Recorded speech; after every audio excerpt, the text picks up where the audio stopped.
Hello everyone, সবাই তোমরা কেমন আছো? আশা করছি খুব ভালো আছো। আমরাও বেশ ভালো আছি।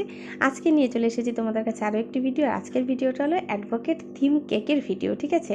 যারা যারা কেক বানাও তাদের জন্য কিন্তু এই ভিডিওটা ভীষণই হেল্পফুল হতে চলেছে। তো দেখো, আজকে আমি 1 পাউন্ডের অ্যাডভোকেট থিম কেক বানাচ্ছিলাম। তো তার জন্য আমি 125 ml এর কাপ দিয়ে 2 কাপ মতন এখানে প্রিমিক্স পাউডার নিয়ে নিয়েছি, আর এটাকে জল দিয়ে গুলে একটা নর্মাল ব্যাটার মতন বানিয়ে নিয়েছি। তো খুব ভালো করে দেখতে পাচ্ছ ঠিক এরকম ধরনের কনসিস্টেন্সিটা হবে। তো এরকম করে একটা ব্যাটার বানিয়ে নিয়েছি, আর তারপর কিন্তু এখানে 1 থেকে 1.5 চামচ মতন তেল দেবো, আর অল্প একটু ভ্যানিলা এসেন্স দিয়ে দিয়েছি। যেহেতু ভ্যানিলার ফ্লেভারটা ওদের বেশ ভালো লাগে, বলেছিল আমাকে যে ভ্যানিলা এসেন্সটা অবশ্যই দিতে, তো আমি সেই জন্য কিন্তু একটু ভ্যানিলা এসেন্সও দিয়ে দিয়েছি। তো ব্যাস, ব্যাটারটা একদম রেডি হয়ে গেছে। আর এখন যে আমার যেই মোল্ডটাতে তৈরি করব, 6 ইঞ্চির মোল্ড নিয়েছিলাম, তো সেখানে একটু তেল দিয়ে দিচ্ছি, একটু ব্রাশ করে দেবো, আর তারপর কিন্তু আমি ব্যাটারটা ঢেলে দেবো। এখানে আমি কোনো রকম পেপার বা কোনো কিছু ব্যবহার করছি না, ঠিক আছে? তো দেখো, নর্মালি ব্যাটারটা ঢেলে দিয়েছি, তারপর একটু ট্যাপ করে দেবো। আর তারপর আমি তো একটা সসপ্যানে বানাই, তোমাদেরকে এর আগেই দেখেছি, তো সবসময় দেখানো সম্ভব হয়ে ওঠে না। তো এই যে দেখো, এখানে দিয়ে এইভাবে আমি ঢেকে দিই, উপরে একটা ভারী কিছু চাপা দিয়ে দিই। তো 25 মিনিট মতন অপেক্ষা করেছি, আর তারপর নামিয়ে নিয়েছি। ঠান্ডা হয়ে গেছে। তারপর এটাকে চলো এখন আমরা কেকটা বানানো শুরু করি, ঠিক আছে? তো কেকটা না এসেছিল ঠিক কি বলবো, 1টা থেকে 1:30টার মধ্যে কেকটা এসেছিল, অর্ডারটা এসেছিল, বলেছিল সন্ধ্যাবেলায় লাগবে। অ্যাকচুয়ালি ওরা যেদিন কেকটা নিচ্ছিল সেদিন রাতে সেলিব্রেট করবে, পরের দিন জন্মদিন ছিল। তো 1টা থেকে 1:30টার মধ্যে বুঝতেই পারো আমাদের নর্মাল হাউসওয়াইফদের কত কাজ থাকে। তো আমি ঠিক 5টার দিকে 4:30 5টার দিকে কেকটা বানাতে বসেছিলাম। তো প্রচুর কাজ ছিল। তো হাজব্যান্ড আমাকে অনেকটাই হেল্প করেছে। সো কী হেল্প করেছে তোমরা অবশ্যই দেখতে পারবে ভিডিওতে, ঠিক আছে? তো দেখো, আমি 3টা লেয়ার কেটে নিয়েছি, আর তারপর সবার প্রথমে লেয়ারটা দিয়ে দিয়েছি, দিয়ে সুগার সিরাপ দিয়ে সোক করে এখানে আমি ক্রিম দিয়ে দিয়েছি, আর তারপর আরও একটু টেস্টি করার জন্য কিন্তু উপর দিয়ে হোয়াইট চকলেট আমি ক্রাশ করে দিয়েছি, আর যে হোয়াইট চকো চিপস থাকে সেটাকে আমি একটু দিয়ে দিয়েছি। এতে করে কিন্তু যখন বাইটটা নিবে মুখে কিন্তু বেশ ভালো স্বাদ আসবে, ঠিক আছে? আমি অবশ্যই টেস্টের দিকে কিন্তু ধ্যানটা খুব বেশি রাখি, কারণ একবার যদি টেস্ট ভালো লাগে কারোর, তাহলে পরবর্তীতে কিন্তু অবশ্যই সবাই নিতে আবার আগ্রহী হবে, ঠিক আছে? কেক। তো এই যে দেখো, দ্বিতীয় লেয়ারটাও আমি এভাবেই করে নিলাম, আর তারপর একদম নিচের লেয়ারটা উপরে দিয়ে দিয়েছি, দিয়ে খুব ভালো করে আবার সুগার সিরাপ দিয়ে সোক করে আমি কিন্তু এখানে ক্রাম কোট করে নিচ্ছি, ঠিক আছে? তো এখানে ক্রাম কোট করে নেব। আমি এখানে খুব বেশি ক্রিম ব্যবহার করছি না, আর চারপাশটাকে খুব ভালো করে ক্রামগুলোকে ভালো করে কোটিং করে নিচ্ছি, আর তারপর কিন্তু উপরটাতে করে নেব, ঠিক আছে? তো খুব ভালো করে ফিনিশিং করার চেষ্টা করি, কিন্তু হয়তো এখনও ভালোভাবে হাতটা হয়ে ওঠেনি ফিনিশিং করার জন্য। সো যাই হোক, কেমন হবে তোমরা অবশ্যই বলো, আর কিভাবে বানাচ্ছি, কী ধরনের ডিজাইন দিচ্ছি তোমরা সবটাই দেখো। তোমাদের সাথে আমি যতটুকু জানি ততটুকুই তোমাদের সাথে অবশ্যই শেয়ার করব, ঠিক আছে?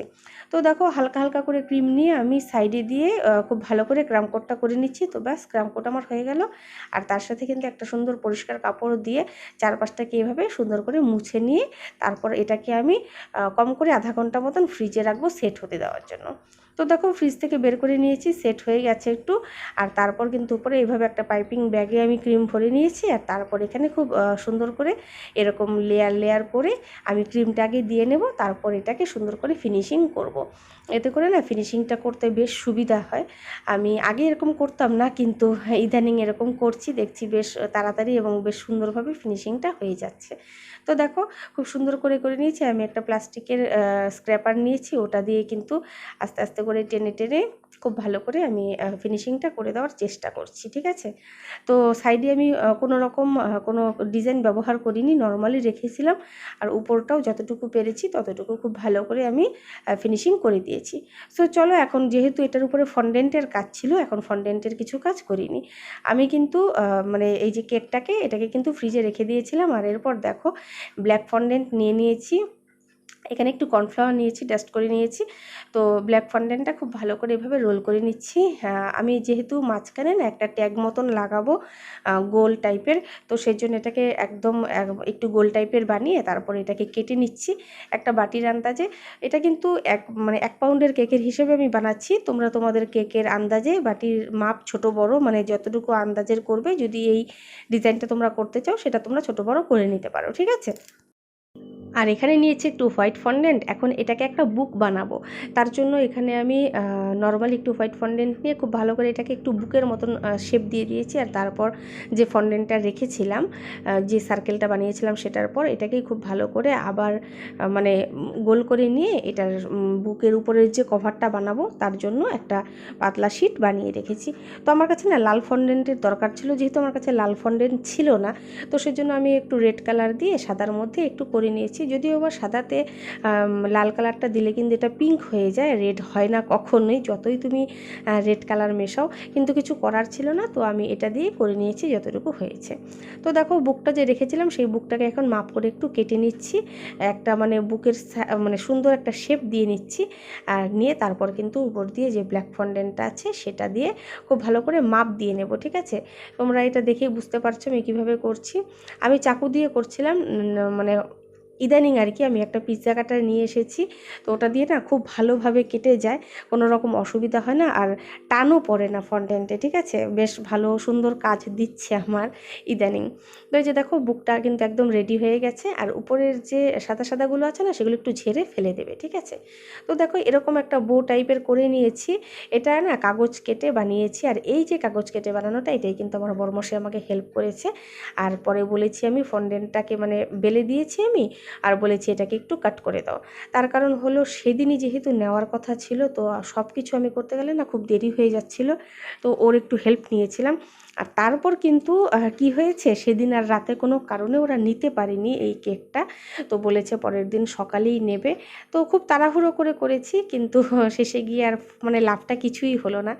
তো যাই হোক, এই যে এইভাবে দেখলেই কালো ফন্ডেন্টের উপরে বোটাকে এইভাবে বসিয়ে দেওয়া হয়েছে। হ্যাঁ, তো দেখো এখন আমি সাদা ফন্ডেন্ট নিয়েছি, যেটাকে আমি ভালো করে বেলে একটু পাতলা শিটের মতন করে নিয়েছি, আর তারপর রেক্টেঙ্গেল মানে সাইজের কেটে নিয়ে আমি এটাকে রোল করে নিয়েছি। নিয়ে যে লাল ফন্ডেন্ট রেখেছিলাম সেটা দিয়ে একটু বেঁধে দিচ্ছি, ঠিক আছে? এটাকে যে কি বলে অ্যাডভোকেটের ভাষায় আমার ঠিক আপাতত মনে পড়ছে না ভয়েস ওভার করার সময়। তো যাই হোক, এই যে দেখো সমস্ত আমার টপার তৈরি হয়ে গেছে, আর এগুলোকে কিন্তু ঢেকে আজকে রেখে দেবো, ঠিক আছে? তো সেদিন যখন ডেলিভারিটা করার হবে না জেনে ফেলেছি, তো ওগুলোকে আমি আর কেকে কিন্তু রাখিনি, মানে কেকে বসাইনি। তো এইভাবে ফন্ডেন্ট দিয়ে ফন্ডেন্ট কাটার দিয়ে আমি নামটাও লিখে নিয়েছি অ্যাডভোকেট, ঠিক আছে? আর তারপরে যে সমস্ত কিছু একসাথে রেখে আমি যে মানে আটা চালার যে চালনিগুলো সেগুলো দিয়ে ঢেকে সারা রাত এভাবেই রেখে দিয়েছিলাম। তো পরদিন দেখো সকালবেলায় কেকটা বের করে নিয়েছি, আর তারপর এখানে মানে নিচটাতে এভাবে ডট ডট করে একটা ডিজাইন করে নিচ্ছি। আমি সেরকম বড় কিছু ডিজাইন করিনি। তো দেখো, আর তারপর কিন্তু এখানে যে আমি জিনিসগুলো বানিয়েছিলাম একে একে আমি সবগুলো আস্তে আস্তে করে প্লেস করে দিচ্ছি। প্লেস করে আমি কিন্তু এই কেকটা ডেলিভারি করে দিয়েছি। তো দেখো এখন আমি দুধারে দুটো টপার বসিয়ে দিয়ে নিচে যে লেখাগুলো সেগুলো লিখে নিচ্ছি। আর এই যে দেখো পাশে একদম মানে যে গোল ধরনের বোটা বানিয়েছিলাম, মানে যে ব্ল্যাক কালারের যে সার্কেলটা বানিয়েছিলাম সেটার নিচে অ্যাডভোকেট লেখাটাকে এভাবে লিখে দিয়েছি। আর বিশ্বাস করো এত তাড়াহুড়ার মধ্যে কেকটা বানিয়েছি না যে ভালো করে ভিডিওটা ঠিকঠাক মতন করতে পারিনি। তো তোমাদেরকে আমি লাস্টে ফটোটা দেখিয়ে দিচ্ছি, ঠিক আছে? তো বন্ধুরা, তোমাদের ভিডিওটা কেমন লাগলো অবশ্যই কমেন্ট করে জানিও। যদি ভালো লাগে অবশ্যই একটা লাইক করে দিও, চ্যানেলটিকে সাবস্ক্রাইব করে আমার সাথে থেকো। সো চলো দেখা হচ্ছে পরবর্তী আরেকটি নতুন ভিডিওতে।